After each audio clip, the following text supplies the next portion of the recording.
You should come to ageRejuvenation if you're experiencing brain fog, if you're experiencing fat gain that you don't understand even though your habits haven't changed, if you have poor sleep, if your libido has changed, your sex drive.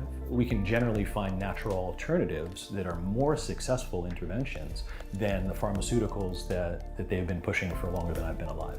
The first step for us is treating you as an individual and doing a comprehensive blood panel to see what's going on under the hood. Hormones are usually the first thing we'll look at. There's usually some benefit to be had there with hormone optimization, but peptides are a fantastic solution if someone either is or is not interested in hormones. What I love that ageRejuvenation does is it focuses on the whole person, both guys and girls.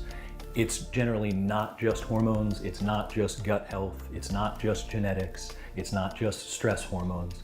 It's all of this combined with lifestyle, exercise, etc. So we don't ignore any of that. It's all part of our treatment plans. You know, there's so much we can do, whether you're realizing this is important at 30 years old or I'm seeing you when you're 85. The best investment you can make is into your own health. The biggest problem is momentum. We're always either building momentum in one direction or the other. The first step is the most important step. So I'd love you to come down to ageRejuvenation, any of our local clinics. We'd love to see you, we'd love to take care of you.